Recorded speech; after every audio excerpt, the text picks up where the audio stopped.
Hello, good evening, good morning, good afternoon. I would like to welcome you all and thank you everyone for joining in today's workshop. I'm Masakazu, Secretary General and CEO of Keidanren Committee on Nature Conservation and also Director of Environment and Energy Policy Bureau of Keidanren.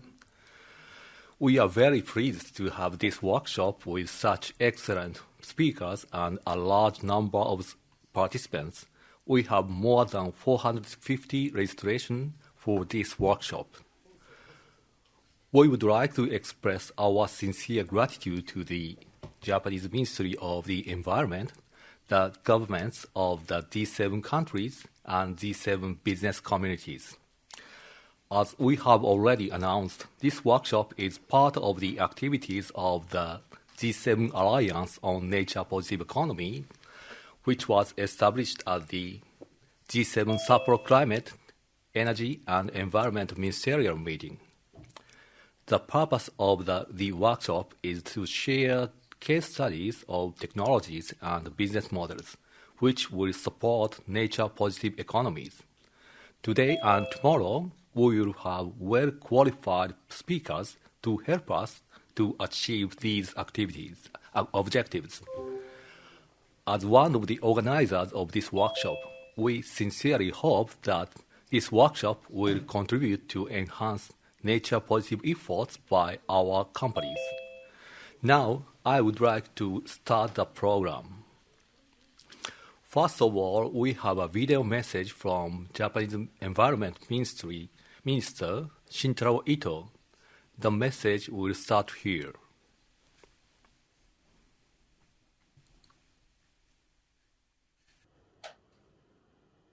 Distinguished audience, I am Shintaro Ito, Minister of the Environment, Japan. I would like to make a few words at the opening of the international workshop of G7 Alliance on Nature Positive Economies. Thank you all for participating in this workshop. I would like to express my sincere appreciation for the great cooperation of the G7 countries and the business community in the G7 countries, including the Japan Business Federation, Keidanren, in holding this workshop.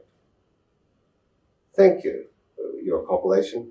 We are able to hold a 2-day workshop jointly with the Keidanren Council on Nature Conservation, featuring speakers around the world who are at the forefront of business.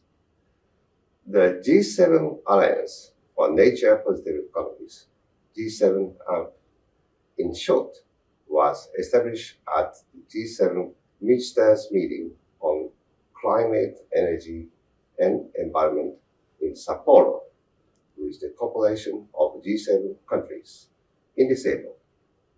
Its aims to create a forum for knowledge sharing and information networking towards nature-positive economies.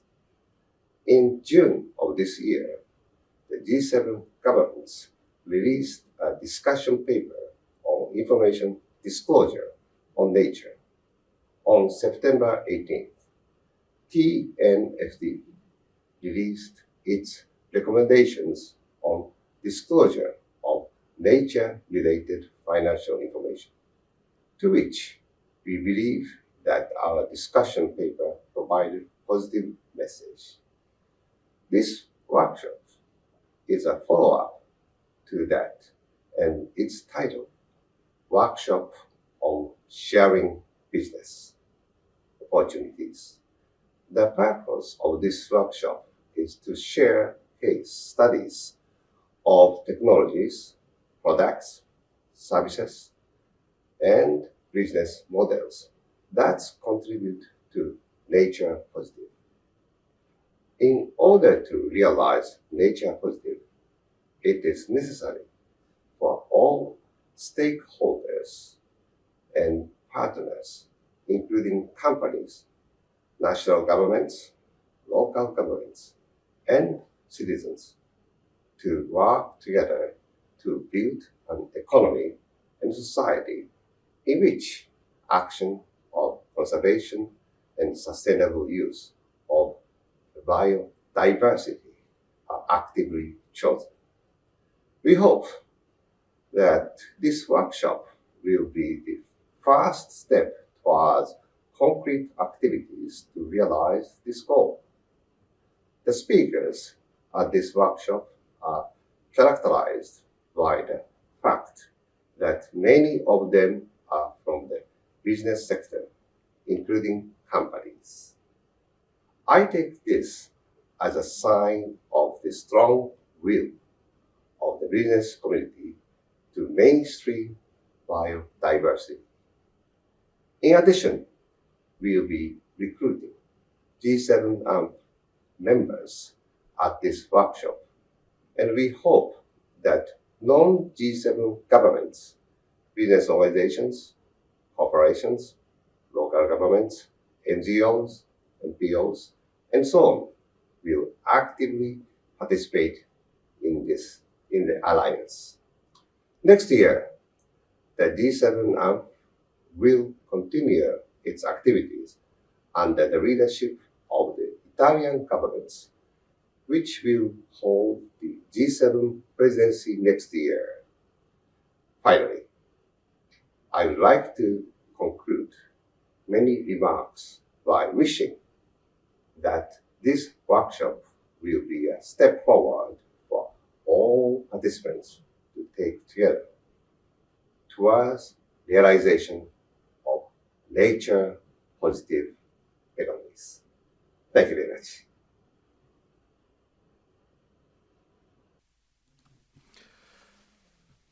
Thank you, Mr. Ito. Next video message is from Mr. Masakazu KUBOTA, Vice Chair and President of Keidanren. He is also Chairman Emeritus of Keidanren Committee on Nature Conservation. The video is coming here. Good morning, good afternoon, and good evening. I'm Masakazu KUBOTA, Vice Chair and President of Keidanren. I'm also Chairman Emeritus of the Keidanren Committee on Nature Conservation. On behalf of the organizations, I'd like to welcome you to the international workshop of the G7 Alliance on Nature Positive Economy. First of all, I'd like to thank the many participants from the G7 countries for joining us today. I would also like to express my sincere gratitude to the distinguished speakers from CBD, OECD, TNFD, WBCSD, and World Economic Forum. I'd like to thank Minister Ito and his staff of the Japanese Ministry of Environment, G7 government officials, and the business community of the G7 countries for their great efforts on preparing this first memorable G7 Nature Positive Economy Alliance International Workshop. Keidanren Japan Business Federation is currently conducting activities under the concept of realizing sustainable capitalism.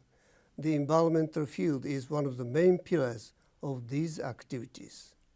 We focus on 3 areas in integral manner: green transformation, which is a fight against climate change, circular economy, and nature positive. The Kunming-Montreal Biodiversity Framework was finally adopted last December as new international goals in the field of nature and biodiversity. In response to this, the Keidanren Committee on Nature Conservation formulated the action for the Nature Positive by 2030 in June to contribute to the achievement of new goals. In addition to supporting nature conservation activities by NGOs through Keidanren Nature Conservation Funds, the action plan calls for our members to enhance their activities, contribute to nature positive. It is true that our business activities depend on nature and have an impact on it. At the same time, however, we are also in a position to provide solutions for nature positive. The key to halting the loss of biodiversity and putting it on the path to recovery lies in the products, services, and business models that business efforts.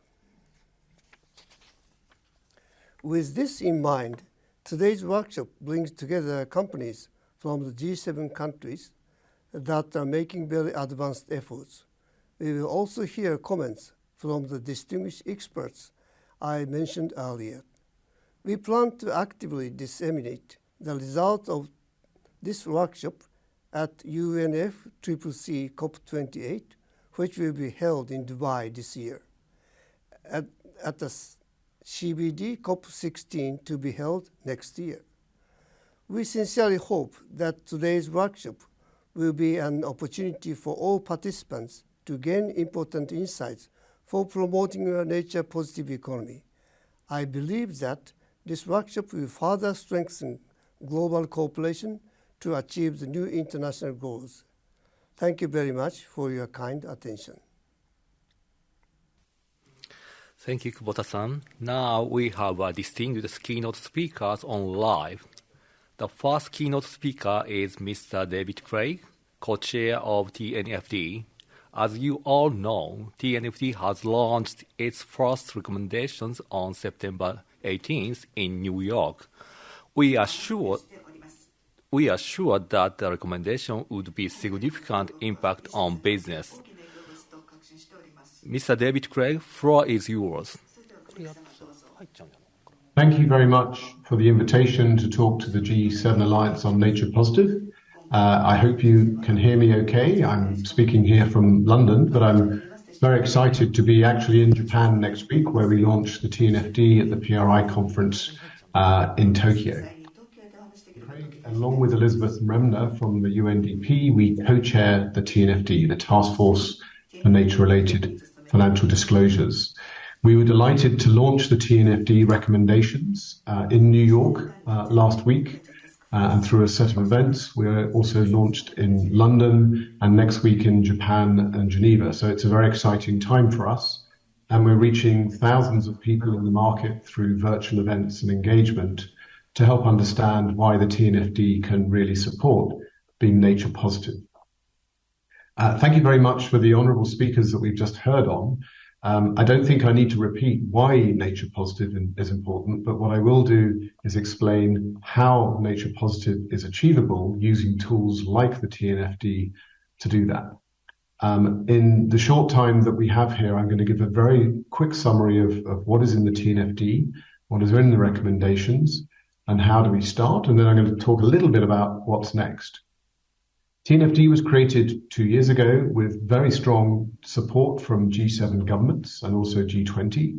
We now have over 1,200 members, 19 scientific knowledge partners, and thousands of people around the world have rallied around support of the 40 task force members. For example, MSNAD, HSBC, BlackRock and others in the market who have designed the TNFD approach. I think it's been a very good example of how we can collaborate collectively, use existing knowledge and expertise out there and build something that's designed for collective action. But of course, we've only just launched, so now we have to get going. And so a lot of my focus today is how do we actually get started and what do we do? Well, I think it's really important when we think about nature positive is we're thinking about nature and climate in an integrated way. Nature, Mother Earth, does not separate these issues. It thinks about them as integrated parts. And we always designed the TNFD to be an integrated model for both climate and nature. And we had great benefit from reusing and using the lessons and the capabilities designed by the TCFD to do that. We've reused nearly all of the TCFD recommendations. We've taken many of the lessons learned and built something that, if you're already implementing TCFD, is a lot easier to implement. Also giving you efficiencies and the benefits of an integrated approach. So inside the recommendations are really two things. One are disclosure recommendations, including metrics. And the second one is additional guidance, including guidance on how to get started, on transition, on scenario planning, and guidance for specific industries and biomes. So those who are familiar with TCFD, as I said, they all look remarkably similar. We lifted all 11 of the TCFD recommendations into TNFD, but added 3 more to incorporate the very specific nature of nature. Those being location-based assessments, because of course nature dependencies and impacts are very highly specific to the local area, be I running fishing and agriculture or farmaculture in parts of the world, or if I'm operating in forests or other parts. The location-based assessments of not just what I'm doing, of where I'm doing it are very important.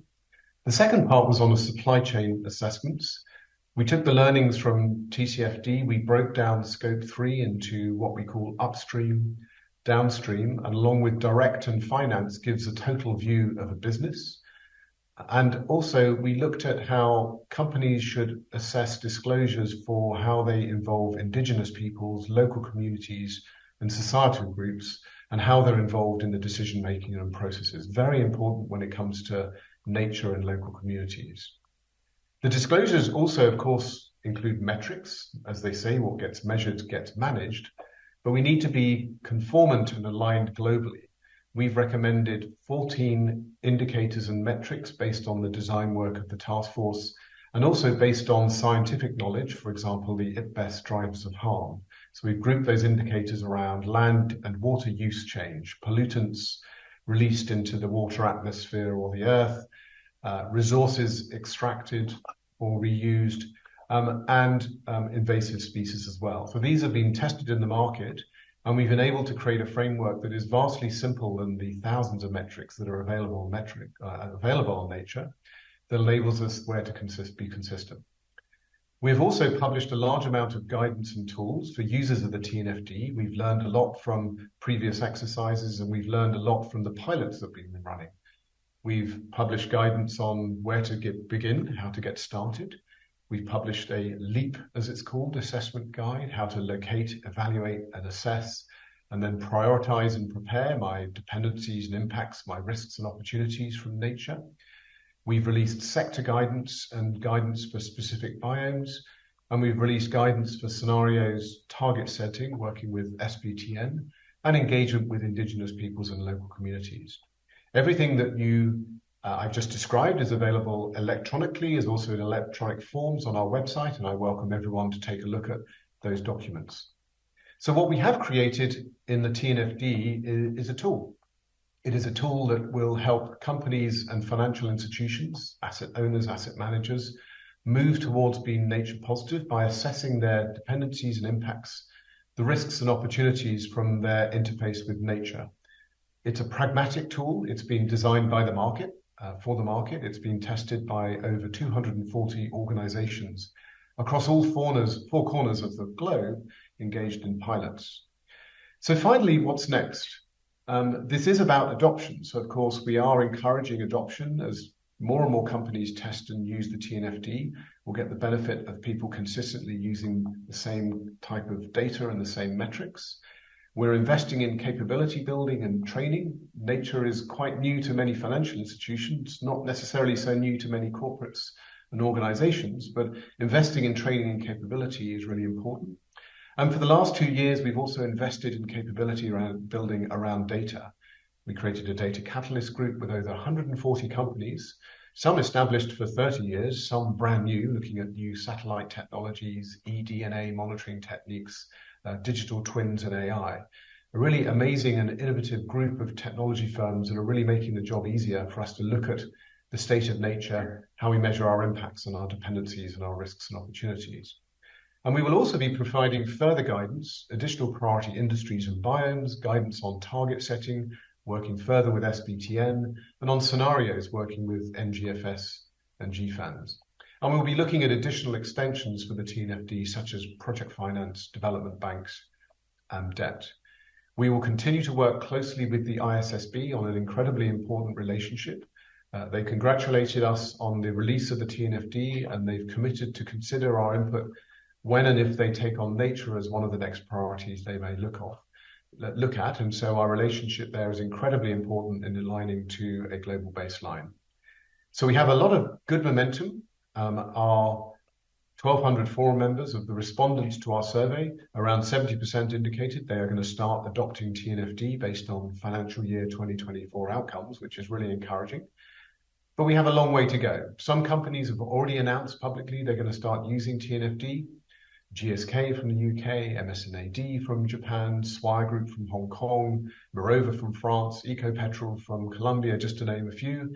And other companies are also starting to adopt and try and assess how they use the TNFD.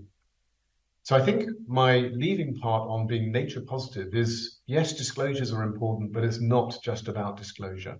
It's really about getting underneath your business model, your portfolio, and understanding the interface with nature. Where are my dependencies, my impacts, and my risks and opportunities? We have to move quickly for the reasons that our previous speakers just said. We are degrading nature at a pace that is not sustainable, and that is creating risks for our businesses and our economic systems and our pension funds unless we fix that. So I'm really excited to launch the TNFD. I'm looking forward to being in Japan next week, and thank you for the support, and I encourage everyone to test and start using, and so we can be as aligned as we possibly can on a nature positive approach to our businesses and our portfolios. Thank you very much.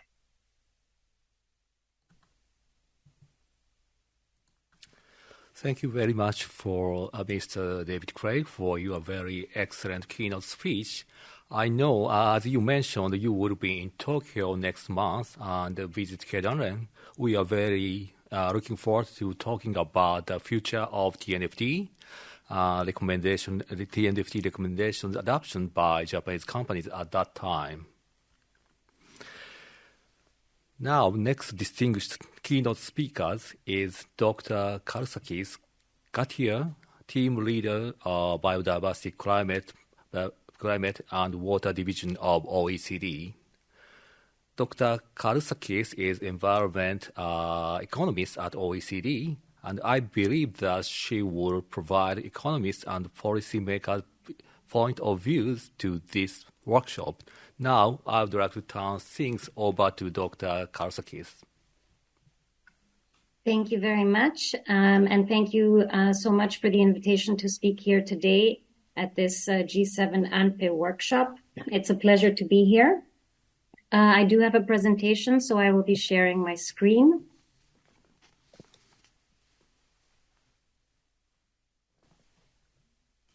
Is that visible? Yes. Wonderful. So, very quickly, just to highlight the sort of the bigger picture as well. I mean, we know through numerous studies and reports and economic analysis that all economic activity depends on natural capital, that the loss of biodiversity is presenting increasing risks to human health, to well-being, as well as, of course, our economies, businesses, the whole range gamut. And in the context of nature positive, we've seen political momentum rising on the need to transition to a nature positive economy, as has been witnessed, for example, through the G7 2030 Nature Compact, which refers not only to the need to transition to net zero, but also to become nature positive, and to the need to commit to take actions that are nature positive. As mentioned by the previous speakers, we've also very successfully reached agreement on the Kunming-Montreal Global Biodiversity Framework, which sets the international agenda to halt and reverse biodiversity loss. And at this time, really is now the time to move from commitments to actions, and the need for a swift and inclusive transition to nature positive economies. In this context, I'm very grateful to Japan for the invitation to provide an OECD report on transitioning to a nature-positive economy, which is underway, and where we were asked to look at 3 key questions. Specifically, what does nature-positive economy mean, conceptually and in practice, but also paying particular attention to what this means for the private sector. Second, to consider what are the key obstacles of transitioning to a nature-positive economy. And finally, of course, what are the key actions that governments can also take to address these obstacles and foster nature-positive economies so that we have a systemic transition to positive biodiversity outcomes. So I'll just be highlighting here some of the issues that we're covering so far. the global goal, if you like, for Nature Positive first emerged in 2020. And though it's still a recent sort of term, there have been various definitions that are emerging in terms of what Nature Positive is. To date, there are at least 15 to 20 different descriptions of what that can mean. But broadly speaking, a nature positive economy is one that realizes nature positive outcomes. And it's very promising to see that just a few weeks ago, a new nature positive initiative has been launched with more than 27 organizations to come around agreement on clarity and definitions of a nature positive economy. What we saw in the Kunming-Montreal Global Biodiversity Framework was a much greater impetus on the need to ensure clear and common goals and measurability in the Global Biodiversity Framework. And these issues are also important for when considering what nature positive is as a whole, so that the economy as a whole, all different types of stakeholders are aligned in terms of where we want to go with this. So it includes, in order to ensure environmental integrity, it includes the need for clear and common goals, time-bound, a baseline through which to monitor progress, consensus on scope, what does nature mean, biodiversity, is it broader than biodiversity, etc.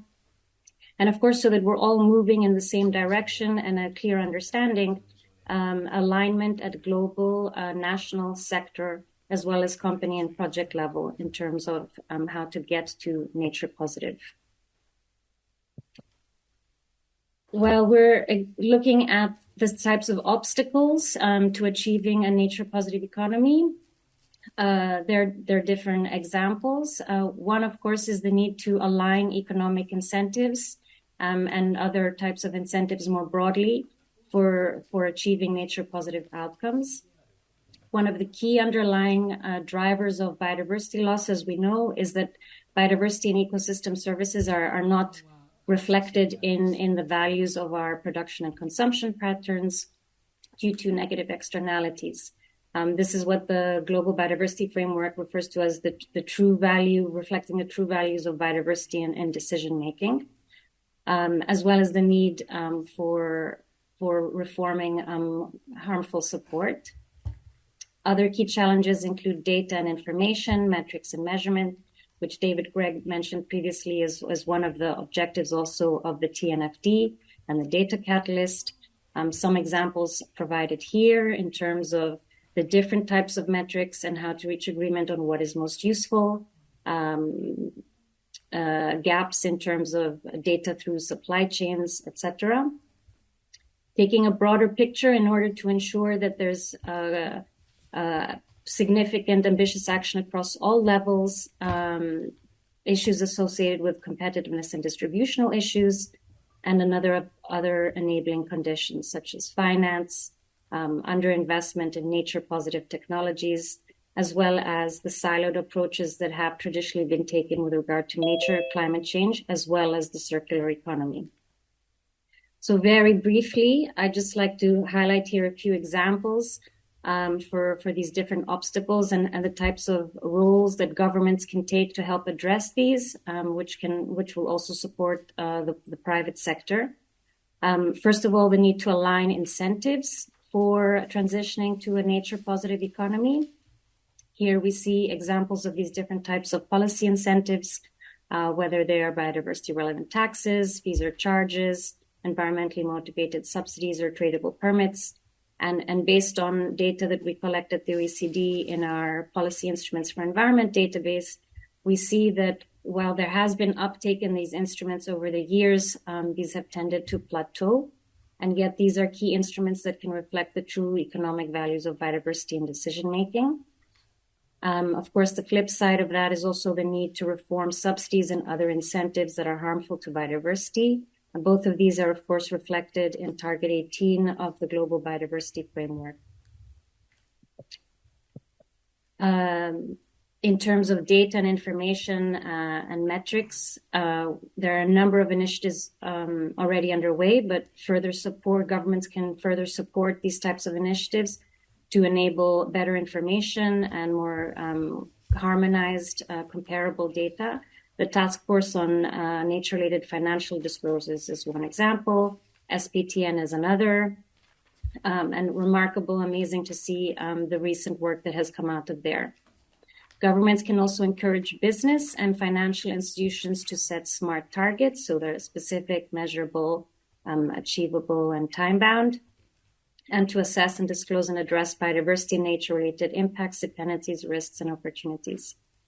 As more information becomes available, and the pilots that David was mentioning as well, also through the pilots that the SPTN is taking place, it will be also extremely useful to share outcomes, evidence on the impacts these have had over time, and to build in this information in terms of lessons learned so that we can improve as we go along. Other broader related aspects is the need for G7 and leadership, as well as, of course, other countries and beyond, to help ensure coordinated commitments and action, so as to ensure a level playing field, to promote dialogue across governments, business, workers, and local communities so that we can ensure a just transition, and also to consider devised targeted policies to address potentially regressive impacts in terms of distribution. So here's the need to identify winners and losers of policy reform, and to consider the advantages and disadvantages of different compensation policies, and also to communicate these so that we can ensure all stakeholders are on board. Finance is another issue. So there's a need to scale up public and private finance for nature, including in nature positive activities and technologies, creating pipelines of bankable projects, including for eco-restoration, and to create partnerships with a range of different stakeholders. And finally, also, as mentioned before, the need to harness synergies and mitigate trade-offs.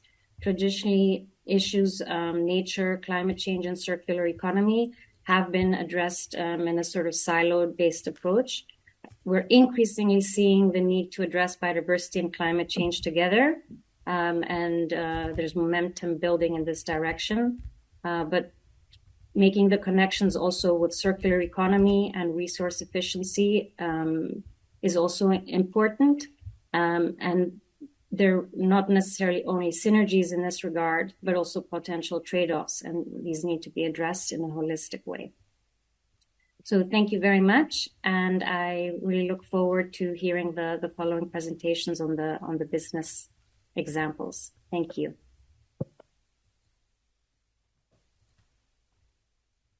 Thank you very much, Dr. Karousakis, for your well-organized presentation.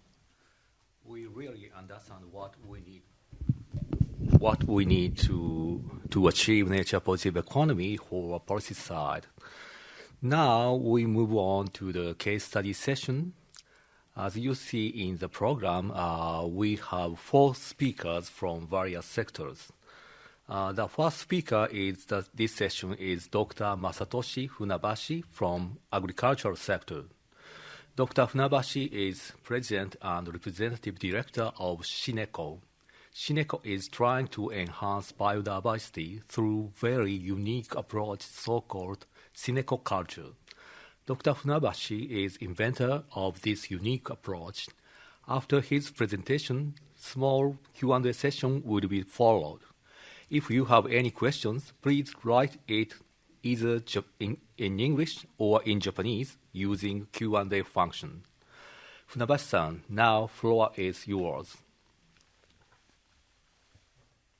Thank you for the great introduction. I'm Masa Funabashi, the president of SynecO Inc., also researcher at Sony Computer Science Lab.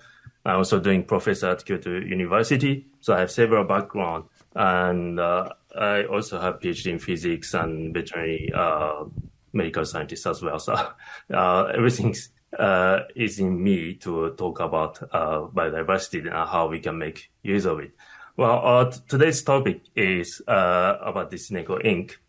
And this company was just founded like 2 years ago. This is one of the Sony Group company, and its main purpose is to really provide the nature positive solutions, and especially something that we call SynecO culture. This is a new farming method and augmented ecosystems. And this is based on the research that was conducted during the last decade at Sony Computer Science Lab. So I'll talk about it. So when we talk about nature positive, in the last presenter's keynote talk, there's this famous bending the curve figure. This is based on the Nature paper by WWF scientists. And usually we think that net zero or positive is compared to 2010. And it's true that we need tremendous effort to achieve already these conservation goals. And particularly, these efforts are called conservation, recovery, or regeneration. So let's put it regeneration here. And today, what I want to propose is that it's not possible to go beyond that regeneration and still in the same line as it can be called as nature positive, but promote something that human positively augment the ecosystem, not only for human purpose, but also for the natural organization as well. That's the very concept of augmented ecosystem. And this is not just an imaginary talk. I've been studying the complex ecosystem organization for the past decade, and kind of discovered many leveraging points that human activities can positively enhance ecological organization. This is the recovery process of natural ecosystem from bare land to climax phase, climax forest. Compared to that, human activities are quite influential, and for the moment, it's really working on the negative side. But in the augmented ecosystem paradigm, human can revitalize the ecosystem, revitalize the desert, and stimulate the biodiversity in the farmland, and even enhance the biodiversity and our well-being and ecosystem health in our environment.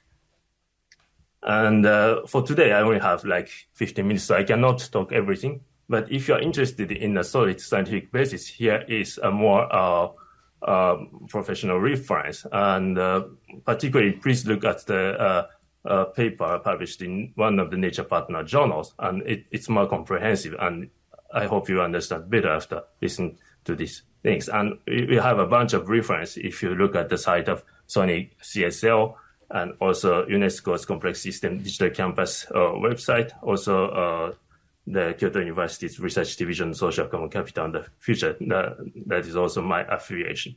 And so to make the long story short, I just take the general idea to present here, and also take concrete, typical example that are giving the key evidence. So first of all, I explain about the new farming system called SynecO culture. And this is based on the creation of ecosystems, in short. Because until now, food production is based on the destruction of ecosystem, if we look in the global scale, whether it be large-scale monoculture or small-scale traditional farming. It, in the majority, acted as a destructive force to the ecosystem. But the SynecO culture tried to reverse against this tendency, and we create the ecosystem based on the intensive introduction of biodiversity. And this is where science plays a significant role. But I just want to show the concrete example how it works. And since it's based on the creation of ecosystems, it's even working in this kind of desertified area. This is due to climate change and human excess cultivation of land that's it has been depleted and became like desert. But in such a place, in our area in Sub-Saharan Africa, we can still construct the ecosystem. And this is a picture that I worked with the local NGO, and we get at 150 types of edible plant species gathering from the surrounding forest, and then made a dense mixture of edible species. And this is a 3 years comparison. On the left, we have the naturally something protected area. So we didn't put anything. We didn't disturb the land. So it went through the natural regeneration process which each year fail because of the heavy rain and the drought in 2 seasons. And compared to that, the SynecO culture forest that comprises 150 edible plants, and it's possible to harvest and could construct this kind of rich forest formation. And the economic impact, it's working in a small scale, but for the local village people, it got a high productivity and high impact that it could even afford the annual salary for people living in the city, and also providing, which is most important thing, the decent work that people can come work here and get a reasonable salary, well, very expensive salary for them in some cases, because it's very insecure place. And they are eager to make the living surrounding this farm and trying to be independent. And this farm still exists since its establishment in 2015. And this practice tells us many things, but just to point out that it complies with the classical theory of demand and supply curve concerning ecosystem services. And I developed this economic theory to show the theoretical efficiency of augmentation scenario compared to the simple regeneration scenario. So if we are to invest on the ecosystem services, especially in its depleted state, we have to rather put the investment on the augmentation scenario because it's more cost effective. And it can even reverse the state shift like we observe in many places in arid area. So it can expand the human habitat beyond the place that we are living now, and it can afford the increasing population as well. So this kind of framework that human activity actively promote ecosystem construction and also stimulate the economy. So both ecological and social organization are enhanced. I call it human augmentation of ecosystems. And the reason why we can do it now is that we have the huge support of ICT. This is Sony technology, for example, artificial intelligence and big data. And just to give a small example, this is the actual data that we use to support the farm in sub-Saharan Africa. This represents the interaction between species of insects and plants that we observed and planted in the field. And it tells how these species are potentially interacting based on the scientific literature, and which species are more or less important in order to keep the resilience of this functional network. So from this analysis, we are providing a series of consultation services from the introduction to the maintenance to the certification of SynecO culture. And we are giving advice like in this farm and this kind of, on the right side, you see the potential pollinators that are important for the productivity of this farm. So this kind of information-based, science-based consultation was never possible in the face of complexity of ecosystem, but SynecO Inc. is providing this kind of services.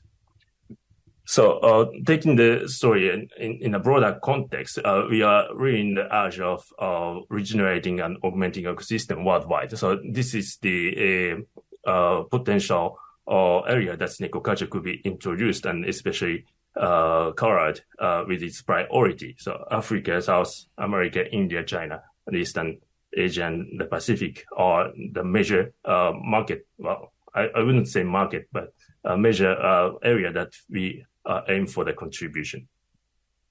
And for Africa, I've been holding each year international symposium on SynecO culture, mainly in Sub-Saharan Africa, and we already had like 6 times, except the COVID confinement time. And we're making a huge network of collaboration between universities and NGOs and some private companies as well. And we are gradually introducing by sharing knowledge on the SynecO culture.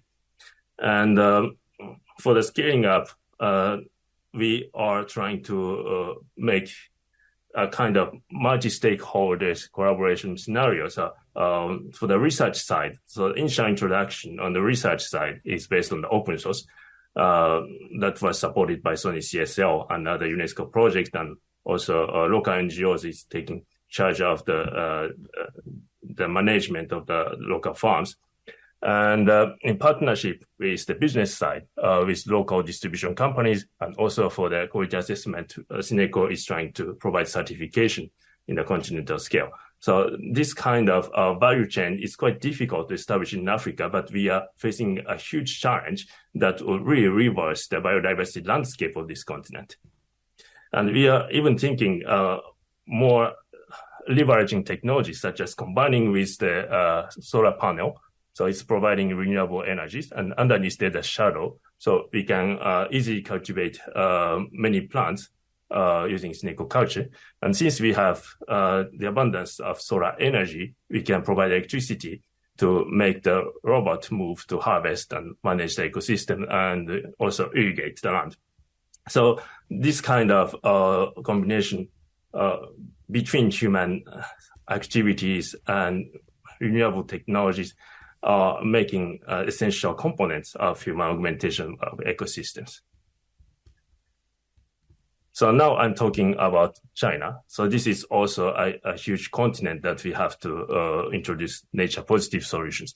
And it started in 2020, just at the dawn of COVID. And it started as a collaboration between Sony Computer Science Lab and Sony China, who wanted to introduce SynecO culture farms in their factory, in the precinct of their factories. And so it started as a CSR activities.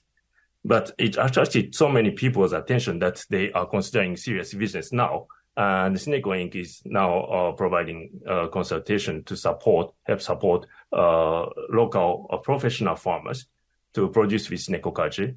And this is combined with the contributions to environmental issues by Sony Group, and also the development of new businesses for Chinese companies as well. And we had this year a big exposition of Sony product in Shanghai. And I've been there, and there's this is an exposition for Sony product, but there's sustainability session where I presented about SynecO culture and augmented ecosystems. And there are like 8,000 audience online and on site. And these people were quite actively engaging in sustainability issues. These are Sony customers, but 97% of people, based on the survey, are considering the contribution to environmental issues when purchasing their products, such as TV and other audio products and other games and entertainment. So the consciousness of young people are drastically changing. And I see the great opportunity in Chinese continent, starting from Sony group companies that can heavily influence the atmosphere and even affect the landscape of biodiversity in China. So another one is a key example is from South America, and this is a completely different setting. This is a local supplier of cocoa beans. So this is a fancy product, and yet this is quite paradoxal because it is exported to other countries, the cocoa beans, and leaves the culture perish. Actually, there's a continuous degradation of land that we can not continue producing cocoa beans with the conventional monoculture method. And yet we also have the legal regulation that we cannot deforest for making more surface for cocoa production. So to resolve this kind of environment and productivity conflict, we propose to introduce the SynecO culture system. And not only they succeeded in producing cocoa beans in SynecO culture, they also had a bunch of other products that amounted to 25 tons per hectare, and which contributes to their income as well, and also provide ecological resilience and economic independence as well. So this project just ended after 1 year, but we have a great consequence from great feedback from local people. Talking about the urban environment now, I'm also making part of this World Economic Forum committee to enhance biodiversity in the urban area. And there's this report that has been published like last year, and it shows that we need more nature positive solution to secure our GDP in urban area. And in our team, we are conducting experiments of SynecO culture on the rooftop gardens like this. And we, in this kind of small rooftop garden, we can introduce like more than 200 edible species and have a bunch of product in each season that can be used for the consumption as well, but for other purposes such as education. And this is the education program that we are providing for Sony CSO, and this is called SynecO Portal. It's about to make a small SynecO culture planter or garden and try to understand with the first-person experience which way to produce food will be more beneficial for you and also for the environment. And we don't decline the monoculture way. It's a kind of scientifically established system, but we believe that we need to have two choices between monoculture and SynecO culture and use each system accordingly, according to the condition, to the environment, to the environmental impact, and also to the amount of and diversity of food we want to produce. And we also have application to healthcare, and this is a SynecO culture garden introduced in the rehabilitation center in Tokyo. And there's already a rehabilitation program for the elderly people and people in the recovery phase from the chronic disease, for example. And we conducted the integrative rehabilitation program in the augmented ecosystem where there's lots of biodiversity and people can interact with these plants and animals and talk about it. And there's a impressive social interaction happening. Not only ecological, but social interaction are enhanced. And we could even observe that medical markers drastically increased. And there's actually a great health benefits or increase in the well-being score. So just to show the key example, I think you are more convinced when you see this picture that compared to the natural ecosystem, human presence can be better organized to enhance the ecological organization. Not only we can revitalize the desert, and we can put the solar panel, and we can make biodiversity under the solar panel. We can change completely the way we produce food. We can make the surrounding environment, even in the urban area, and transform our service industries like education and healthcare in a way that we can truly call nature positive. So this is the paradigm of augmented ecosystem. And just to finish my talk, I want to simulate how massively we have to mobilize ourselves, or how massively we have to influence the society. And this is the famous figure from the Dasgupta report explaining the ecological footprint, that is the regenerative capacity to replenish the natural resources and assimilate waste. And we already consumed 1.7 times of Earth's capacity in 2019. And to put it in the sustainable trajectory or within the planetary boundary, Dasgupta simulates this kind of super innovation scenario, which is to increase the innovation efficiency threefold. And he himself says it's kind of impossible because we have never achieved this kind of high rate of innovation. But if we comply with the nature positive scenarios, typically the augmentation of ecosystems, which is based on the decoupling of environmental load with the human economic activities, we still have the possibility to make ends meet by the end of this century, or even before 2050. But for this purpose, we need to convert each year additional 2 to 4% of GDP in a nature positive way. So that's a really high innovation rate, actually. But we have to combine every possible scenario to achieve this goal, to put the ecological footprint within one Earth boundary. And for that purpose, I, as a president of SynecO, was promoting business, at the same time promoting research in Sony Lab and also Kyoto University, and making multi-stakeholder collaboration towards the realization of what I call natural social common capital. So until now, we have been our economic system was only counting the capital in the society. And recently we started to think about the stock of natural capital, but its regeneration capacity is not well understood. And we are not exploiting the possibility of augmentation scenario as well. So the capital for nature that does not necessarily appear as money in a society, there's also similar economic activities in the natural world, and connecting these two worlds, natural and human, is what makes natural social common capital. And I want to achieve this kind of multi-stakeholder collaboration in the future, and I believe this workshop will be a good opportunity to know each other. So thank you very much. And if you have questions and need reference or need consultation, SynecO is basically providing consultation, and please contact us. Thank you so much. Thank you very much for your great presentation on SynecO culture. The approach is very innovative and the impact is fantastic.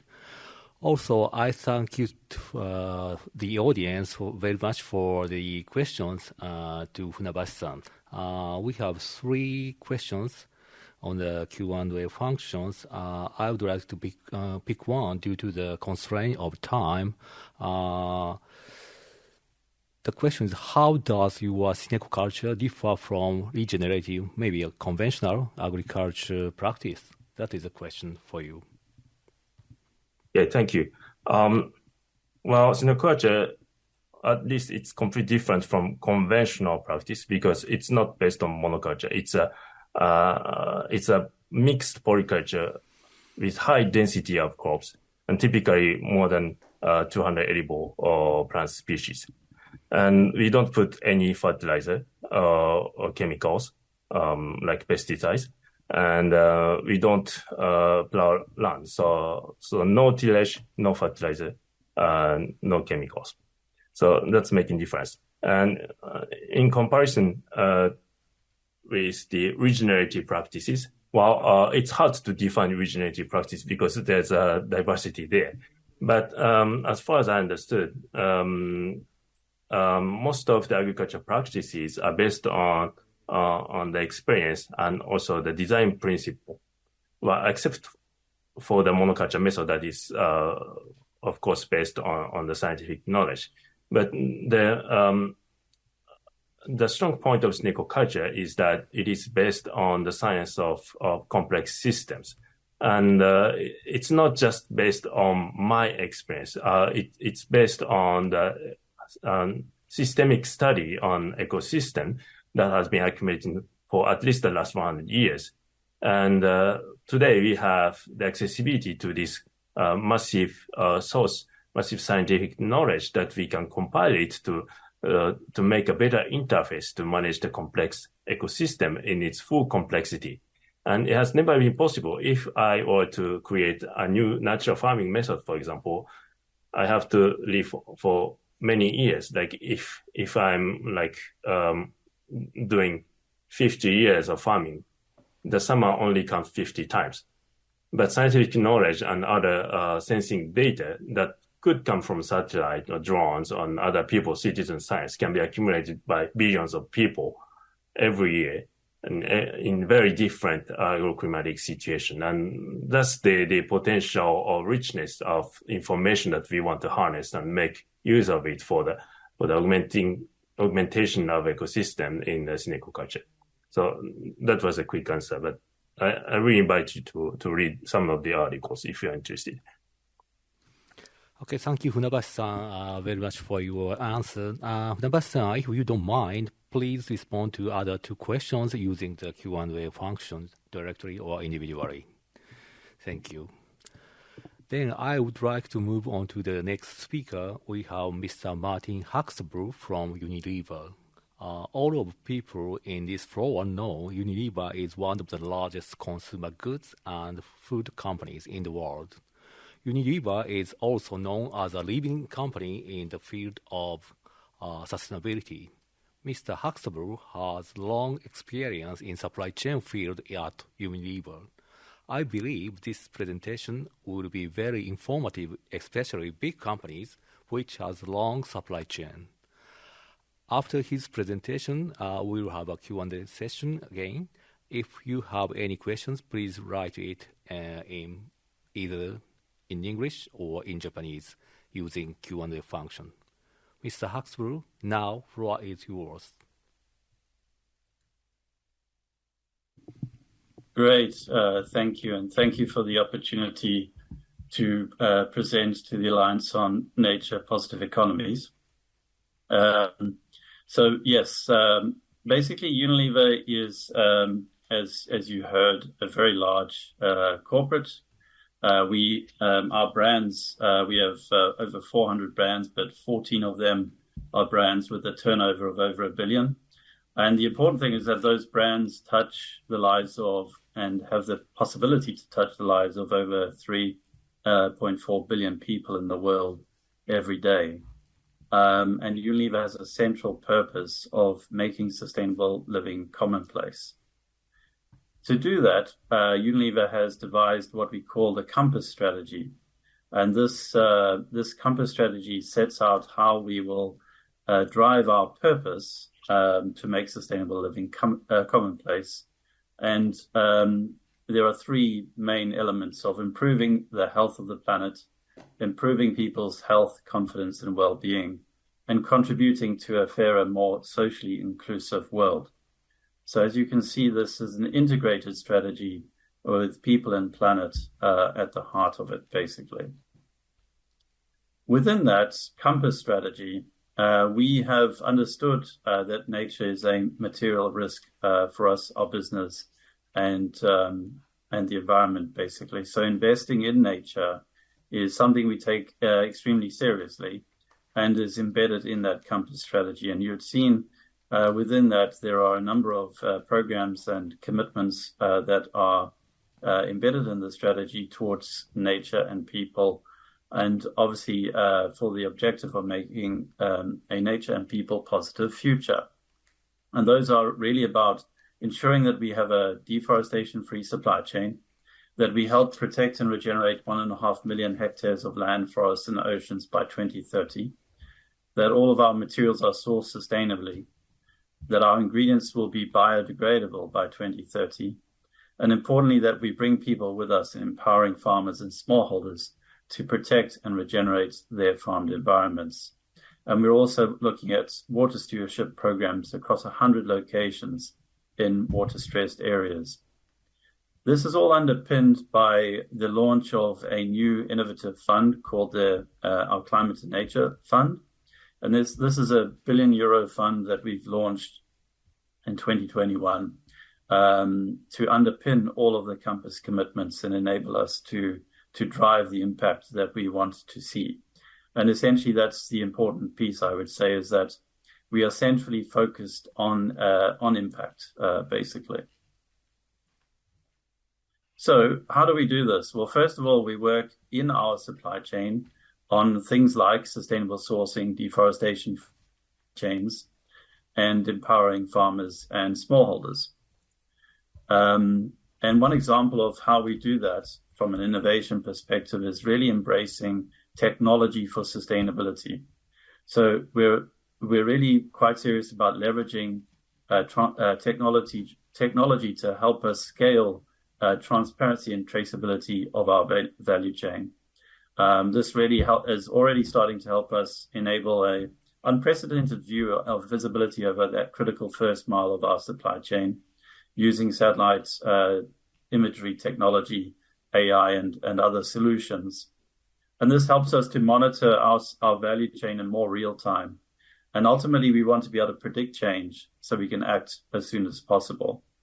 We've also launched, together with other partners, something called the Forest Data Partnership under the auspices of USAID.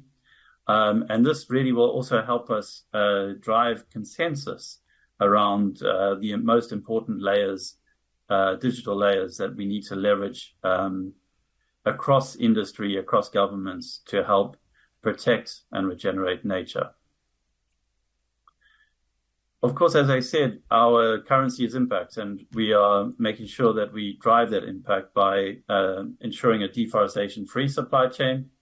Our target is to do this by 2023, and to enable this, we've also implemented our own monitoring dashboards, geospatial monitoring dashboards, through those partnerships with technology companies like Google and NGIS to achieve that. We also at times innovate by integrating in the value chain. So, for instance, in SynecO, we've invested over $300 million to integrate into the palm oil value chain to make it shorter for us so that we can control it more and therefore manage much better our impact on nature, the environment, and people. We always say that bringing people with us on the journey is central, and rather than move away from the risk of smallholder farmers, we go towards them. We embrace smallholder farmers, and we want to make sure that we really are running credible programs that drive impact for smallholder farmers. And as I said, that whole integrating into the value chain allows Unilever to be closer to the origin and allows us to source directly from smallholders.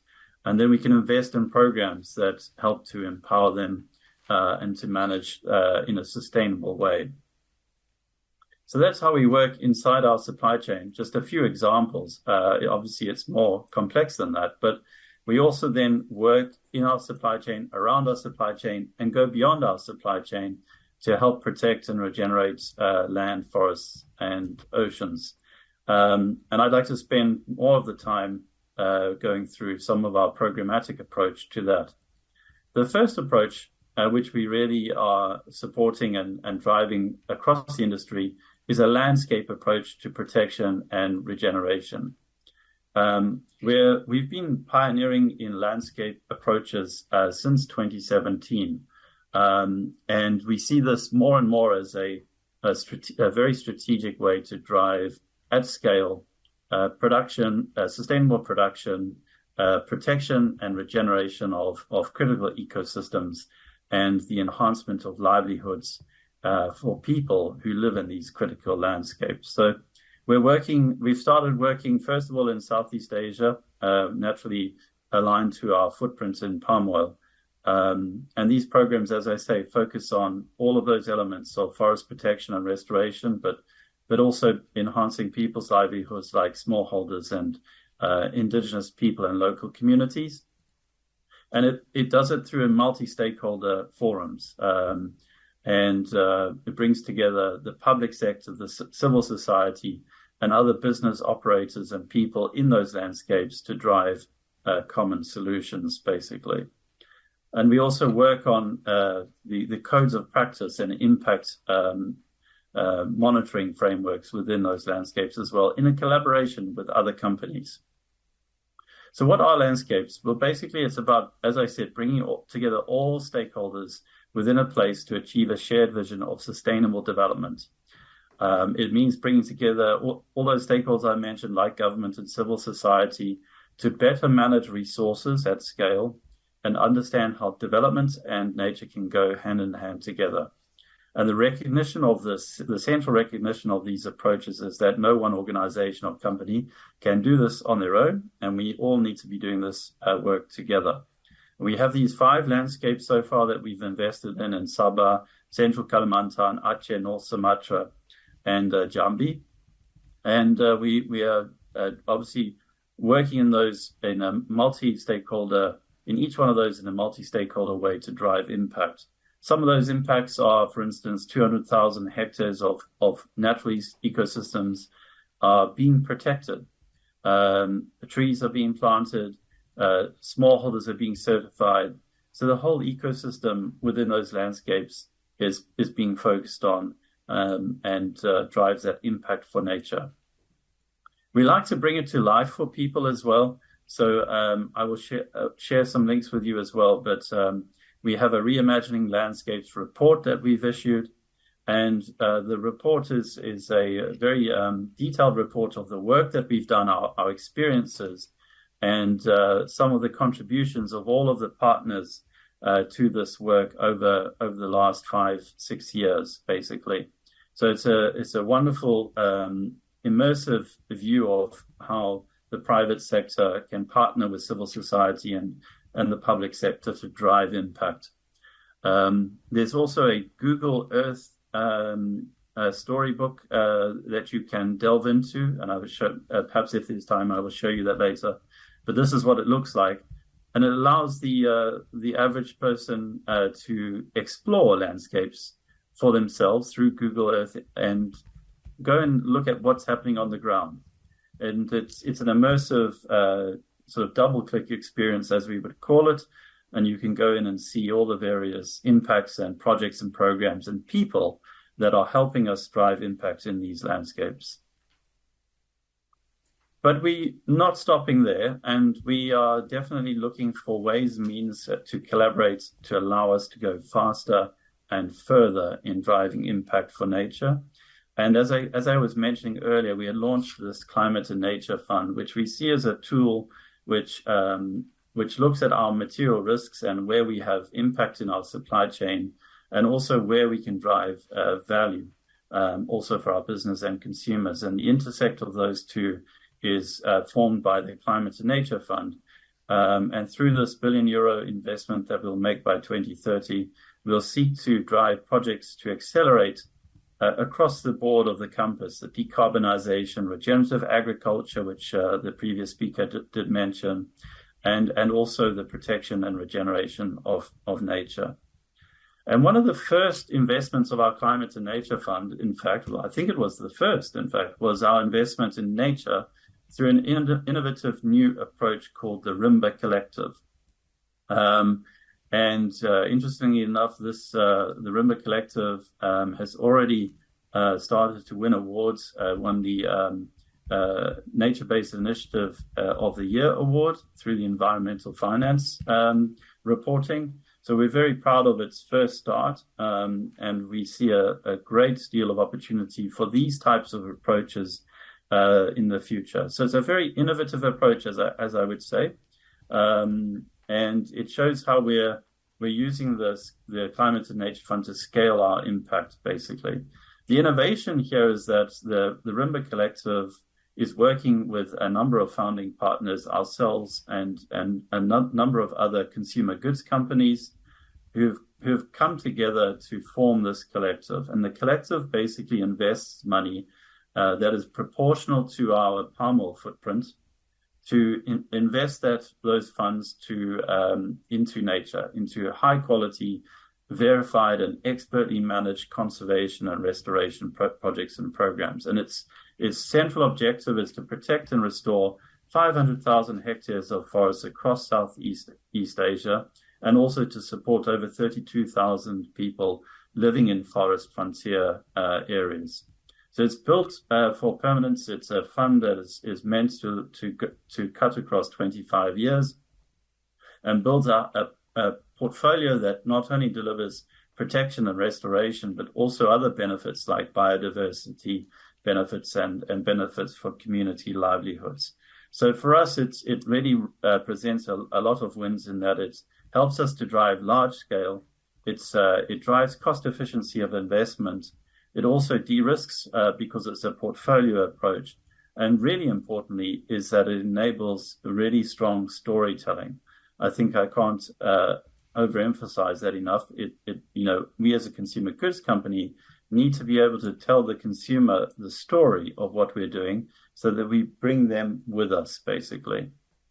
And we do exactly that. So we invest in our brands to tell those stories. And this is an example of how we bring it to life with some beautiful consumer stories through Dove, who launched in July with a wonderful story on reforestation and protection in nature, basically. So Dove does this through and in partnership with the Rimba Collective and we bring the story to consumers in a way that they can really understand why this is important, why Unilever should be doing this, and why our brands need to be involved in telling the story, basically. So that's a short trip through our programs. As I said, there's a few links for you to engage in. And if we have a little bit of time, I'll just quickly flip to the Google Earth story, and this is what it looks like. So it's a geospatial story of our landscape programs that anybody can go in. It's public, it's online. You can go in there today, and you can explore at your will exactly what is going on in these landscapes. And we tell the story as well as show the imagery of what is happening on the ground, and people can go in and see for themselves why these landscapes and why nature is so critical and what it means for a company like Unilever, for instance. So that's an interactive and immersive story that people can really engage with. And as I said, we also have the report on reimagining landscapes, which is also available, and people can go and, if they prefer, to read through exactly what we're doing, also in a fairly immersive way. They can do so at their will. And as I say, it's really important that we do this work, but it's also really important that we have the opportunity to tell our story to people across the world. And with that in mind, I also thank you for the opportunity to tell our story today. Thank you very much.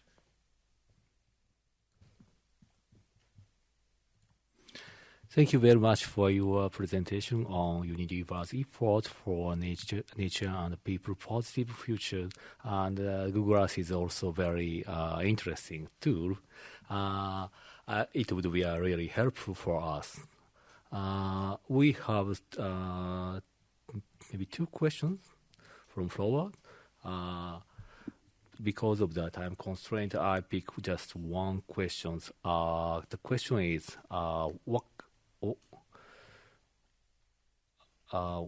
what kind of organizations certify the farmers as a sustainable palm and oil producers? This is the question. It was a very, very simple question.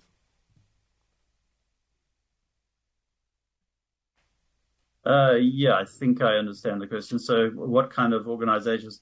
So we deal with a variety of organizations. So we deal with directly with smallholder organizations. And in fact, what we try to do is to create and organize smallholders together so that they can form cooperatives and that they can, through those cooperatives and organizations, that they really can and make sure that their needs are very well understood by buyers of palm oil like ourselves, and that also we can understand from our perspective what development requirements they need.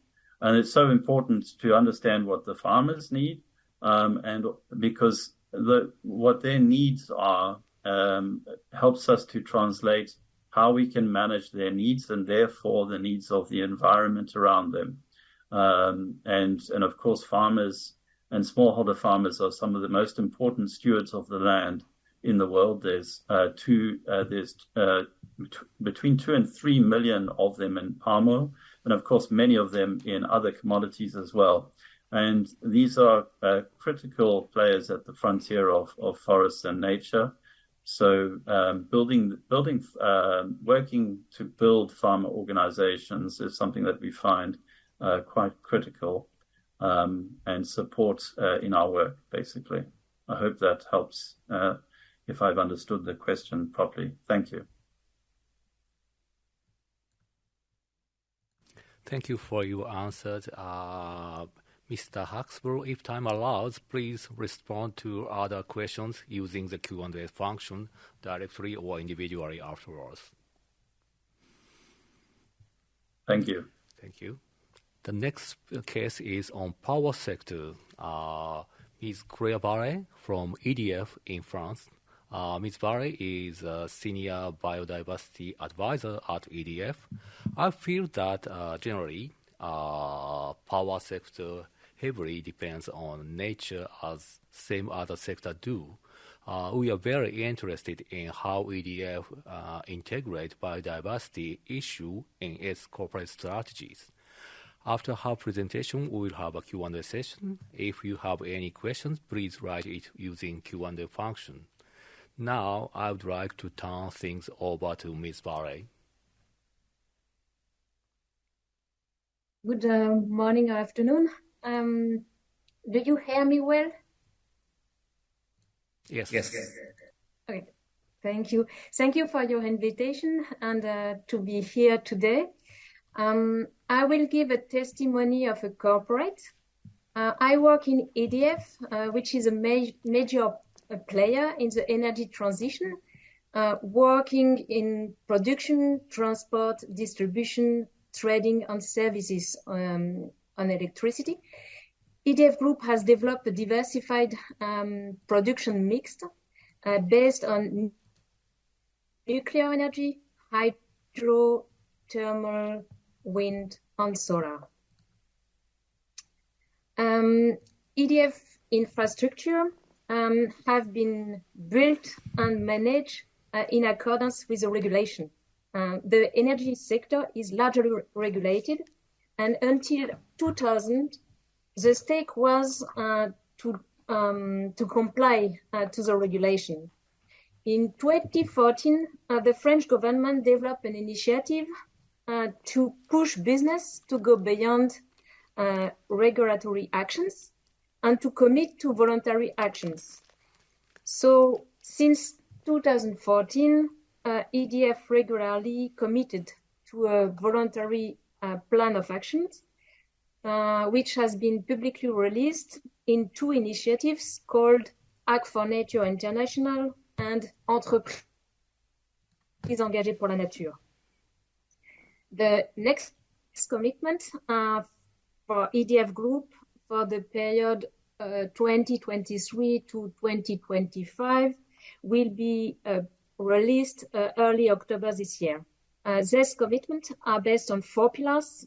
One is to reduce our pressure and our impacts. The second pillar is to preserve, restore, and regenerate natural areas. The third one is about improving the knowledge. And the last one is about transforming our organization. The latest development we have seen at international, regional, or local level are in fact requesting a different perspective. The question is no more about implementing mandatory or voluntary actions. And this change, we have seen it from corporate reporting requests, and not from sites or territories at the moment. The COP15 last December agreed to a framework with a dedicated target for business, which is called Target 15. This target requires business to monitor, assess, and disclose risk, dependency, impact along the value chain. A few weeks ago, the TNFD has released recommendations for sustainable reporting. In the same spirit, the European Union released last July the 12 sustainable standards for a corporate sustainable reporting.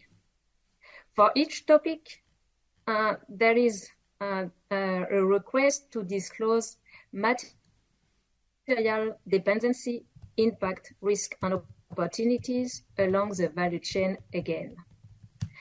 This has brought some new questions. How are we sure our action is focused on what is the most impactful? Are our targets fixed with ecological thresholds?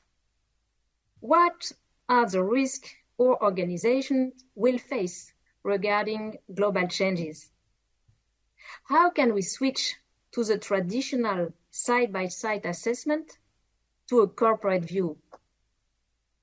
How to find useful and meaningful metrics? What are the tools that will help us to answer to these questions? So what is expected from business has changed a lot. The references on the concept to address biodiversity issues require, in fact, permanent adaptation for our engineering methods, as well as scientific and technical knowledge. And this requires human resources to digest all the concepts and all the tools which appears. In face of these changes, EDF reinforced research and development project in 2020 with one specifically dedicated project on food printing. Many tools, many standards, many methods are currently being developed, but no one covers for us all our pressures. It will come, but at the moment, the field is not mature and full of uncertainties. So we decided to test a few methods. What did we learn? The main lesson was that materiality assessment based on public database were not accurate for our business compared to what we have measured since more than 50 years of operating on sites. We also found that there is a need for external references. We have been focusing also up to now mainly on scope 1. There is a need to work deeper on upstream value chain, which is far more complicated than what we have done today.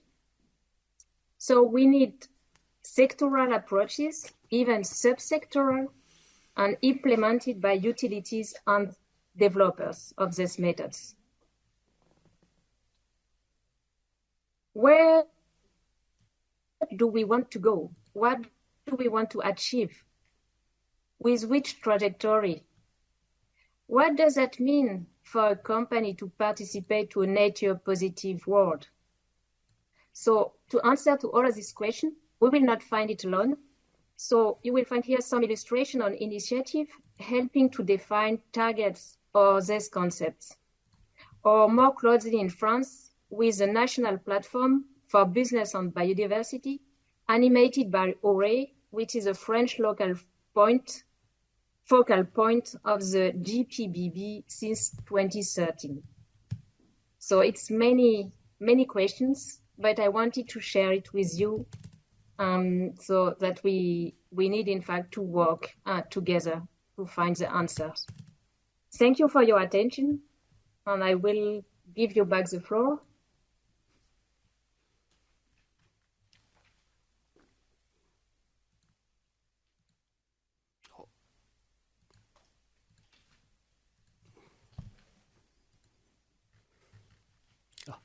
Thank you very much. Thank you very much for your excellent presentation on EDF's strategy on biodiversity. It is very informative. We have 2 questions from the floors. I would like to introduce 2 of them. Okay, first one is how many companies are committed in voluntary commitment initiative in France? Is it enough? Is it enough? Is it still necessary now? That's the first one. And second one is in France, there are roughly more than 120 or 130 companies committed in these initiatives. But France has recently reopened his national strategy. And there is one target on business which aims to reach 5,000 companies voluntarily committed by 2030.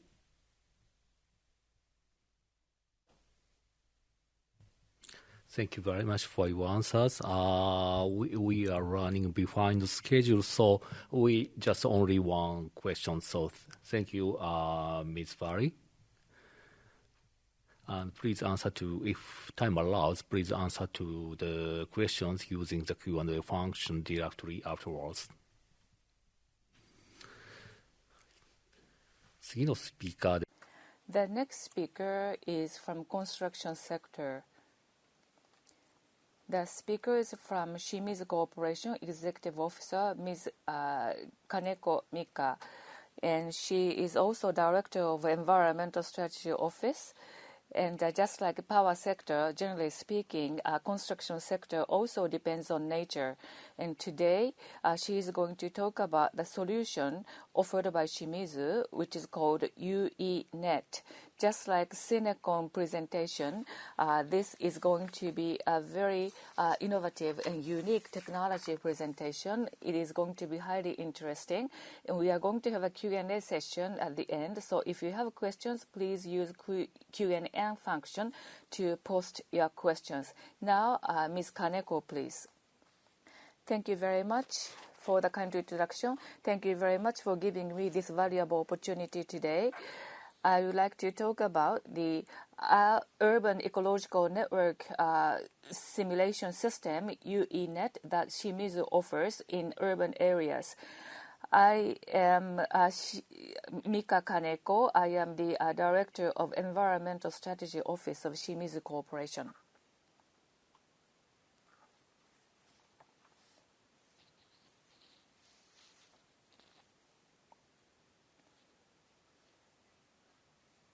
Sorry, please wait before the next page comes up.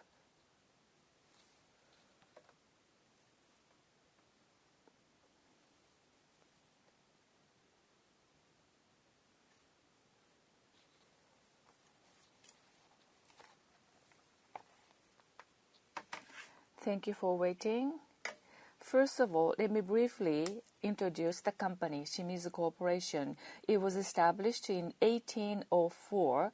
As you can see from this slide, we are a general construction company. We are engaged in construction, architecture, civil engineering, and property services at home and abroad. In addition, we are property developer and also renewable energy and engineering business we have. So we are working in broad-ranging activities through constant self-improvement and challenges that go beyond the limits of construction business, and through co-creation with diverse partners. The SHIMIZU Group aims to create values to stay ahead of the times and contribute to the realization of a sustainable future society where people can experience affluence and happiness. Now, as one of the guiding principles for our corporate activities, in 2021, we formulated SHIMIZU Beyond Zero 2050, which is our group environmental vision. This serves as the basics we return to as we carry out various businesses. SHIMIZU Beyond Zero 2050 defines the sustainable society as zero carbon society, resource recycling society, in society that coexists harmoniously with nature. And we are going to eliminate a negative impact from our business by 2050. But in addition, we have also set beyond zero goals to provide positive environmental values to our customers and society. So these are the goals we set.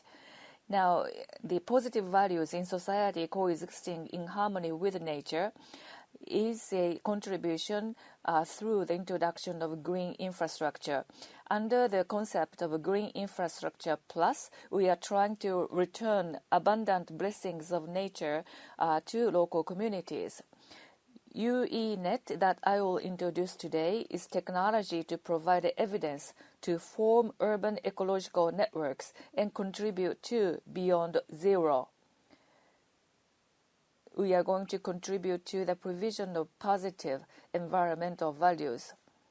Recently, ecosystem networks have gathered attention as basic consideration in greening from perspective of maintaining and restoring habitats for living creatures. But in urban areas, there is a lack of biological distribution information that can be used in the planning stage of development as well as quantitative indicators for formation of ecosystem networks. To address these issues, SHIMIZU Corporation developed UENet. Ecological networks evaluated by UENet can form a new green connectivity formed when newly created green area is arranged in a continuous manner with existing green spaces.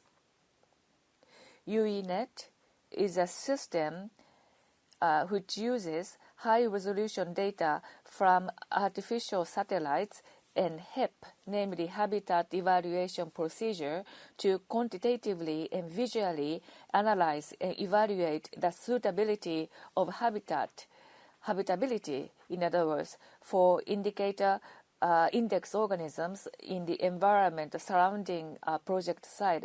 As shown here, evaluation results are displayed in colors according to habitat suitability. This allows the effect of a created landscape on the ecological networks of the surrounding area to be evaluated based on quantitative and objective indicators from the perspective of the quality of green space and spatial arrangement. In other words, this evaluation system contributes to the incorporation of ecological consideration based on the evaluation at the upstream stage of greening planning. UENet selects index species for recovery of nature such as trees, grasslands, waterfront areas in urban areas, and quickly analyzes and evaluates the habitability of the environment. Analysis and evaluation use high-resolution satellite data to visualize ecological networks.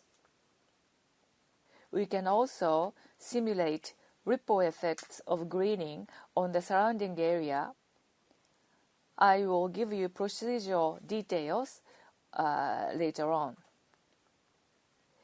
This slide shows the unique features of UENet.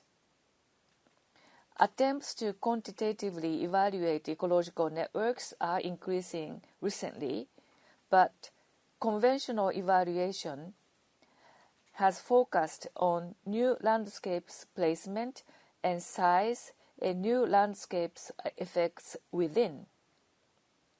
That was the main focus. As opposed to that, UENet does not lump all green spaces together as green spaces, but rather grasps quality of each environment such as grassland, forest, and waterside. Also, it evaluates the ripple effects onto the neighboring areas rather than within the greening area. Then, let me briefly explain the procedures more in detail. First, we select index species. Like several bird species living in different environments based on the environment surrounding the target site, such as the percentage of green cover in urban areas or proximity to large green areas. Next, we model the habitability of index species. Here is an example of modeling for a shrike that prefers grassland. After dividing habitability into covered, food, and breeding habitats, we organize the items to evaluate. In this case, since the bird prefers grassland, we organize the evaluation items into 4 categories, namely size and continuity of grassland, grass-forest boundary length, and composition of the grassland. In addition, 4 evaluation indices were established for environmental conditions corresponding to the evaluation items, specifically grassland patch area, grassland area ratio in 250-meter zone, grass-forest boundary length, and tall grassland area ratio. A relative evaluation was conducted for each indicator for grasslands in the target area, and the average value of each indicator was determined as the habitat suitability. Next, we conduct a visualization of ecological networks. Specifically, satellite images with a ground resolution of 50 centimeters are used to extract and clarify greenery. And green areas are classified into evergreen and deciduous woodlands, grassland, waterfront greenery. Based on the results for each of categories, we calculate area ratio of neighboring greenery and boundary length. And here are the results of analysis of the current status of habitability for the 3 index species of shrike, great tit, and kingfisher in a 1 kilometer radius around the target site. The upper row shows the habitability of each species. The red and orange colors indicate higher relative habitability. The lower row further shows habitability of these small bird species within 250 meters of green area. The colors represent the connectivity of habitat suitability within their area of activity. The color indicate habitable greenery connectivity based on the overlap of habitat suitability and activity range. So this calculates the habitat suitability for each index species for all grasslands, woodlands, and waterfront areas. And in the not only current status analysis, but we can simulate the ripple effect of greenery in UENet. And in simulation, multiple greenery proposal with different conditions can be set up. And here is 3 examples. Plan A is consisting of grassland only. Plan B combines grassland and deciduous forest. Plan C combines grassland, deciduous forest, and water body. Habitat suitability for the 3 index species is calculated for each plan. The ripple effect of greening on the surrounding area can be expressed as the amount of change in habitat suitability within a 250-meter radius around the index species. Habitat suitability for each target species was calculated for each of the 3 plans. Plan A, which creates only grassland. Plan B, which changes half of the grassland to deciduous forest. Plan C, which reduces the amount of grassland and forest to create a water area. Here is the excerpt of the simulation results. The figure on the right shows the rate of change in the 250-meter area with the pre-greening value set at 1. Based on the result of this analysis, we selected proposal C as the optimal proposal, which aims for a more diverse biological use of the land. Although the value of the grassland is somewhat lower in proposal C, the habitat suitability for kingfishers and great tit increases, and more diverse biological use can be realized. As a result, biotope was planned as an ecosystem restoration technique as the target site. Thus, by mapping the change in habitat suitability for each index species and calculating the rate of change relative to the current condition in 250-meter radius, we can quantitatively compare and evaluate the ripple effects in the surrounding areas according to the proposed vegetation plan. Comparative observation before and after the creation of biotope at the target site further clearly showed an increase in the rate of change in habitat suitability. To verify the simulation results, we are still monitoring the biotope at the target site. Shrikes and great tit have been observed flying in the first year and the kingfishers in the 4th year, respectively.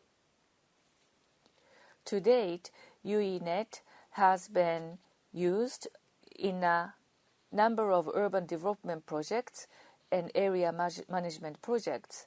In the future, we intend to contribute to the restoration of urban ecosystems or nature positivity by promoting packaged proposals together with ecosystem restoration technologies such as biotope. This concludes my presentation. Thank you very much.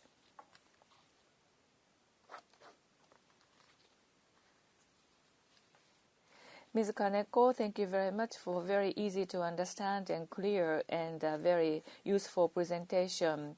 We have received one question. The urban greening, the positive impact on the ecosystem, if we can calculate such a number, we can translate that into economic numbers or the maybe increase of property value. And if that is the case, then I think there will be more funding flowing into nature positive activities. What do you think? Yes, for customers, we are constructing customers' facilities, and also on our own as well, we are developing properties as well. Therefore, such ecosystem network and increasing the value of greening, by so doing, we are able to increase the value of properties as well. That's what we want to achieve. Actually, nature positive and TNFD, in this regard, our customers are interested in biodiversity more, and they are more sensitive to greening.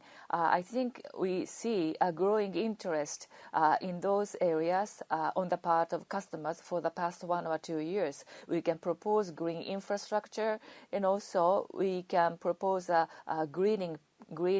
And actually, the customers of ours are asking us to present greening and nature positive proposals. So if we see further interest growing in the society, then I think the facilities sensitive to these values will have even greater values in the future. Thank you very much, Ms. KANEKO.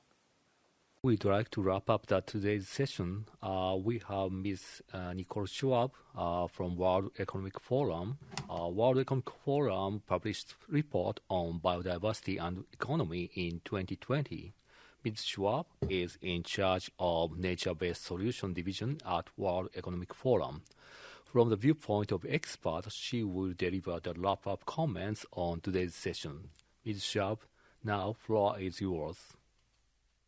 Thank you very much. Thank you for inviting me to this very interesting session. I think what is fascinating is how much progress there has been in the last 3 years. We've heard from the different case studies, but also in terms of all the guidance like TNFD that has been developed. So what I'd like to do is to wrap up by providing a bit of a framework that can help maybe other companies and other industries to have clear guidance in terms of actions and priorities to take, similar to some of the things that some of the excellent case studies that we've heard. So I will share my screen with a brief presentation, and I would like to start just by providing a quick recap of where we've been over the last 3 years in terms of really better understanding the risks and the opportunities of nature loss for business and what this nature positive transition means. We started by issuing our first report, which was really about nature risk rising. So really, I think that the starting point was really how do we better understand the risks to the economy and to society of nature loss. And in that report, this very often quoted figure is where we estimated that $44 trillion, over half of the world's GDP, is moderately or highly dependent on nature and the ecosystem services that are provided by nature. Then the following year, we looked at the flip side of that, which was really the opportunities. So what are the opportunities of transforming businesses towards nature positive pathways? And we've heard from some very interesting example of what that actually looks like. And we have identified, and I'll say a little bit more, that this transition could generate $10 trillion in annual business value. and create 395 million jobs by 2030. So looking both on the risks and the opportunity side. And now we're in a space where we've been looking more specifically at sector transition pathways to nature positive. And I will explain what we mean by that.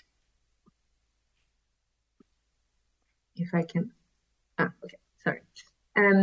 So on the risk side, maybe just to recap, there's a number of risks that need to be taken into account. There are physical risks like natural disasters or loss of crop yields. So the physical risks, the transition risks, we've heard a lot about evolution in terms of regulation with the adoption of the Global Biodiversity Framework, Target 15, also a move from a lot of companies to ask for mandatory regulation in terms of disclosure of nature-related impacts and dependencies. So what are those risks and how can companies better prepare for them and be kind of front runners ahead of regulatory changes? And finally, systemic risks, which are aggregate in terms of the challenges from larger scale ecosystem collapse. On the opportunity side, as I said, what we did is we looked at the three systems with the biggest impact and dependencies on nature and on ecosystem services. So the companies we've just heard from are in these different systems. So we have food, land, and ocean use. And the transformation of the industries in that system could yield more than $3.5 trillion a year in terms of new opportunities and create 191 million jobs. So similarly, for each of the sector, we did this assessment and we looked at what does this transformation actually look like for infrastructure and the built environment and for the energy and extractive sector. We then identified 15 transitions. So what do we actually mean by nature positive and how can we kind of conceptualize these transitions in terms of these different systems for nature positive pathways. And here you can see some examples in each of these systems of what we mean by these transition pathways. But now we felt that we need to become more specific, right? There's a lot of guidance that has been coming out and different frameworks, and there's been a huge effort also for an alignment. We've been working closely with TNFD, the Science-Based Targets for Nature, and really to provide kind of a systematic and comprehensive approach.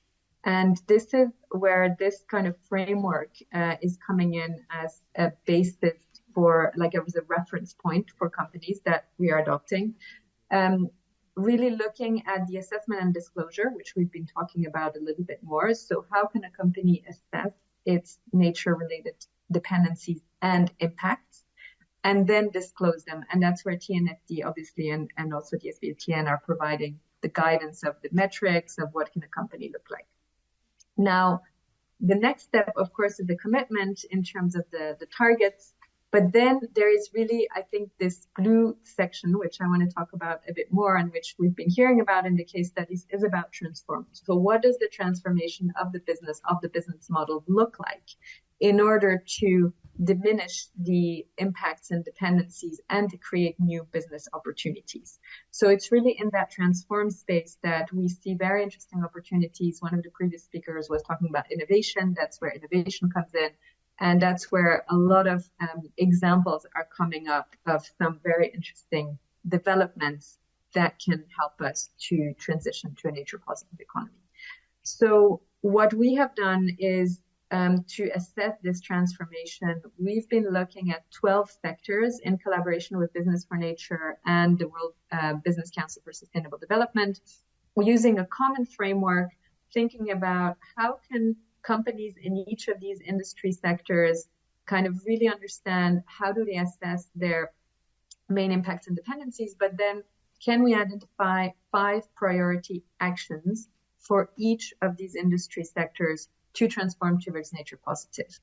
And we often hear that there's a lot of complexity. Of course, biodiversity, nature is very complex. And so the intention here was really to make it very clear and explicit and to narrow down to 5 priority actions that will have the biggest impact and that will allow us to transform businesses in each of these industries. So I'm going to give you examples from the 3 first ones, which is where we developed in-depth product in consultation with half a dozen companies in each of these sectors to develop these transition pathways.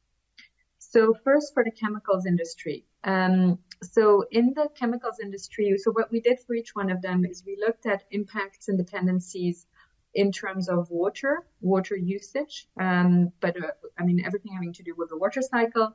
Second, pollution across land and air and water. Third, greenhouse gases, and then finally land use. And again, aligning with all the existing frameworks that of metrics and guidance that is out there. So really taking on all these frameworks and then looking specifically for each sector, what are the most critical of the indicators. So what's come out for chemicals, for example, and this is just to provide you examples. Well, chemicals provide materials for 95% of all manufactured goods worldwide. So this is important because we're looking at the full value chain, upstream and downstream. So huge also implications in terms of usage of the products. Second, in terms of impact dependency, energy. So of course, also a very strong link with climate impacts and greenhouse gases. And then third is in terms of water and water bodies. So what we then did in terms of identifying 5 priority actions, in this case, we see that manufacturing efficiency, water stewardship, responsible sourcing, nature conservation, innovation, and circularity are the priorities that this sector needs to look at. And we have a report going into a lot of detail of what some of the companies are doing and what this means. And that through this transformation, the sector could actually unlock $320 billion per year of business value. So, for example, I mean, in nature conservation and water, one of the opportunities is thinking about conserving and restoring the watersheds and how that directly impacts the business, or improving the efficiency, reuse, the circularity is obviously key. For cement and concrete, similarly, we've done the same process. And here, I mean, water, again, is a key component. It's something that we've seen as critical cutting across. But then also the impact, of course, in terms of land use, right? So in this case, in terms of the priority actions, water stewardship, emissions reduction, but then specific actions having to do with land use, like land stewardship, biodiversity management, that are prioritized for this sector. And then final example, before we wrap up, on household and personal products. Here, one of the priority elements is looking at waste and global plastic waste, packaging. So we have some commonalities in terms of the innovation, circularity, and water stewardship. But in this case, there's also a strong emphasis on responsible sourcing, customer behavioral change, and again, looking at how that could unlock further opportunities. So in closing, I just want to re-emphasize that we now have very interesting frameworks within which each of these case studies shows that there's a lot of development, innovation, and impacts. And I think we're in a space where every company has the means to start this journey or to really progress on this journey to create the momentum to understand better the impacts and dependencies, and then make the transformations that will be needed to really achieve the goals of the Global Biodiversity Framework, and also transition our economies and societies towards nature positive. Thank you very much.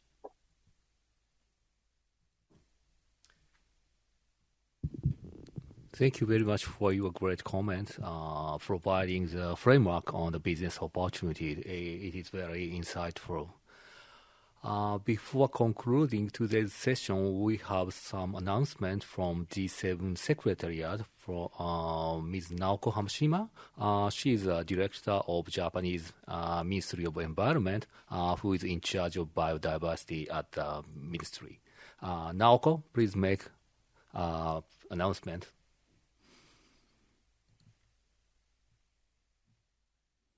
Sorry. Thank you very much, Hasegawa-san. And then, hello everyone. This is Naoko HAMASHIMA, and a special thanks to all of our wonderful speakers, keynote speakers, and commenters for your professional insights. And yeah, and then let me briefly, let me share the screen again. Sorry. Let me briefly introduce 2 things here. Sorry, thanks. First one is the recruitment of the G7ANPE member, as our minister mentioned at the first of this session. And the G7 governments established this alliance as the one inclusive in nature, which means open to any ambitious entities. So we ask for your help in making this information network stronger and more effective through your participation. So please visit this website that you can see here. And the second one is the, let me introduce the Business for GBF project. And this is a website that lists the effort of Japanese companies to contribute to the GBF. And it is operated jointly with the Keidanren Council for Nature Conservation. So please visit the website and surf around. Thank you very much. Thank you, Hamashima-san, for your announcement. Now we have completed today's agenda. I would personally like to thank both the speakers and the audience for providing such an interesting presentation and Q&A session. The first day of the workshop is now closed. This workshop is two-day program, so see you at the same time as today and tomorrow night in Japan. Yes, thank you very much.